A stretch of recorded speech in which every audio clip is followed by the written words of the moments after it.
यह कहानी है उस लड़के की जो कभी अपने गांव में एक साधारण साइकिल रिपेयरिंग शॉप पर काम करता था और आज दुनिया की सबसे बड़ी ऑटोमोबाइल कंपनी होंडा का मालिक बन चुका है।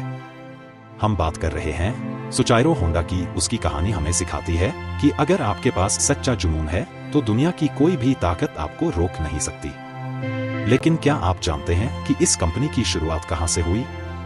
चलिए जानते हैं होंडा कंपनी के शुरुआत की कहानी।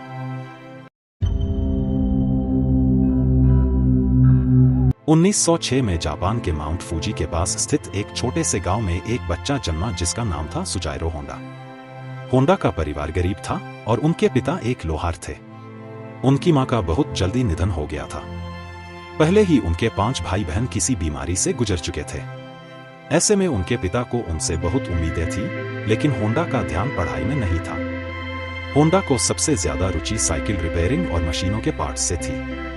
वह हमेशा कुछ न कुछ तकनीकी काम करने में जुटे रहते थे। इसी वजह से वह हमेशा घर के आसपास के मैकेनिकल शॉप्स में समय बिताते थे। एक दिन जब होंडा महज 8 साल के थे, उन्होंने पहली बार फोर्ड का मॉडल टी देखा।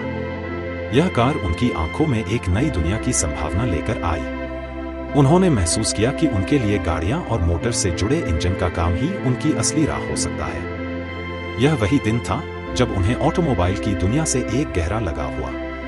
जब होंडा 16 साल के हुए तो उन्होंने टोक्यो में एक ऑटोमोबाइल सर्विस स्टेशन में टेक्नीशियन की नौकरी का एक विज्ञापन देखा।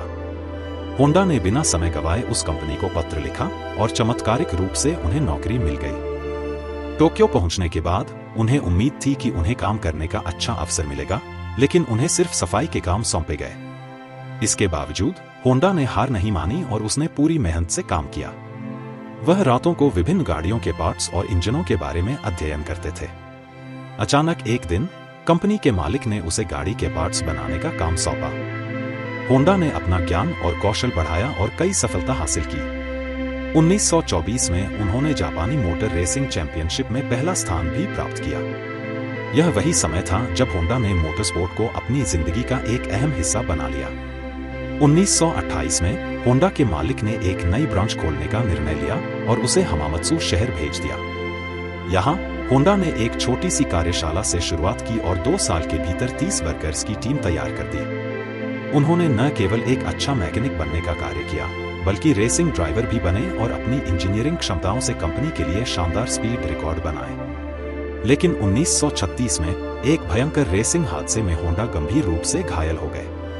उनका बायां हाथ फ्रैक्चर हो गया और चेहरा भी बुरी तरह जख्मी हो गया। इस हादसे ने उन्हें जीवन के प्रति एक नया दृष्टिकोण दिया। अब वह अपने पुराने काम में वापस नहीं लौट सकते थे, लेकिन उन्होंने हार मानने की बजाय स्पेयर पार्ट्स मैन्युफैक्चरिंग की दिशा में कदम बढ़ाने का फैसला किया। 1936 में होंडा ने अपनी खुद की कंपनी शुरू की, जिसका नाम था होंडा फैक्ट्री। शुरुआत में यह कंपनी वित्तीय संकट का सामना कर रही थी। होंडा खुद इंजनों के पिस्टन बनाने का प्रयास कर रहे थे, लेकिन उन्हें निरंतर नाकामी का सामना करना पड़ा। फिर उन्होंने मेटलर्जी में प्रशिक्षण लिया और 1939 में पिस्टन बनाने में सफलता हासिल की। हालांकि टोयोटा जैसी बड़ी कंपनियों ने उनके पिस्टन डिजाइन को अस्वीकार कर दिया, लेकिन होंडा ने कभी हार नहीं मानी। उन्होंने पूरी दुनिया में मैन्युफैक्चरर्स से मिलकर अपना नेटवर्क तैयार किया और अंततः उन्हें सफलता मिली। अब उनकी कंपनी के पास ऑर्डर्स आने लगे और होंडा को व्यापार में पुनः सफलता का रास्ता मिल गया। दूसरे विश्व युद्ध के बाद जापान ने अपना अधिकांश सामरिक उद्योग खो दिया था, लेकिन होंडा ने इस संकट को भी एक अवसर में बदल लिया। जब जापान में पेट्रोल की कमी हो गई तो उन्होंने एक पुराने वायरलेस रेडियो इंजन को साइकिल पर लगाकर एक नई साइकिल इंजन तकनीक बनाई। उन्होंने 18,000 दुकानदारों को एक ओपन लेटर भेजा और उनसे एडवांस में पैसे जमा किए। इससे उन्हें अपनी होंडा मोटरसाइकिल का उत्पादन शुरू करने के लिए धन जुटाने में मदद मिली। 1958 में होंडा ने सुपर कप मोटरसाइकिल लॉन्च की और यह इतनी सफल हुई कि इसने अमेरिका में हार्ले डेविडसन और ट्रायम्फ जैसे बड़े ब्रांड्स को भी पीछे छोड़ दिया। होंडा के मोटरसाइकिल्स ने रेसिंग की दुनिया में भी अपनी पहचान बनाई और 1962 में होंडा बाइक ने अंतर्राष्ट्रीय रेसिंग प्रतियोगिता में पहला स्थान हासिल किया। 1960 तक होंडा दुनिया की सबसे बड़ी मोटरसाइकिल निर्माता कंपनी बन चुकी थी। होंडा का सपना सिर्फ मोटरसाइकिल्स तक सीमित नहीं था। वह चाहते थे कि उनकी कंपनी कार निर्माण में भी कदम रखे। हालांकि जापान में पहले से निसान और टोयोटा जैसी कंपनियां थीं, लेकिन होंडा ने हार नहीं मानी। 1960 के दशक में उन्होंने अपनी पहली पिकअप ट्रक T360 लॉन्च की, लेकिन यह कार सफल नहीं हो पाई। इसके बाद उन्होंने अपनी S500 लॉन्च की, लेकिन ये भी ज्यादा नहीं चली। लेकिन 1972 में उन्होंने होंडा सिविक लॉन्च की। यह कार इतनी सफल हुई कि आज भी इसे पूरी दुनिया में एक मशहूर और भरोसेमंद मॉडल के तौर पर देखा जाता है। 1980 तक होंडा जापान की तीसरी सबसे बड़ी मोटर निर्माण कंपनी बन चुकी थी और 1990 के दशक तक यह कंपनी विश्व स्तर पर एक बहुत बड़ा नाम बन चुकी थी।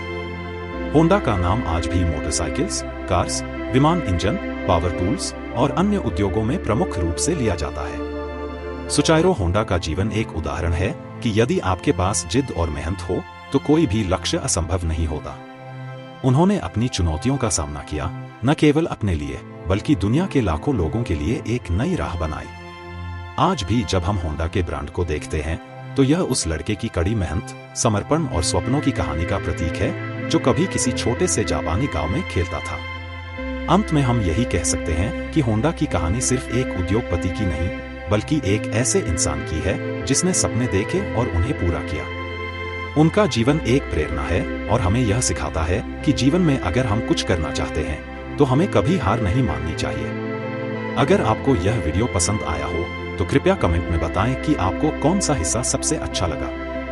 अगर आप और भी ऐसी प्रेरणादायक कहानियां सुनना चाहते हैं तो लाइक करें और हमारे चैनल को सब्सक्राइब करें। इससे हमें आपकी सराहना मिलेगी और हम और भी बेहतरीन कंटेंट लाते रहेंगे। धन्यवाद और अगले वीडियो में फिर मिलेंगे।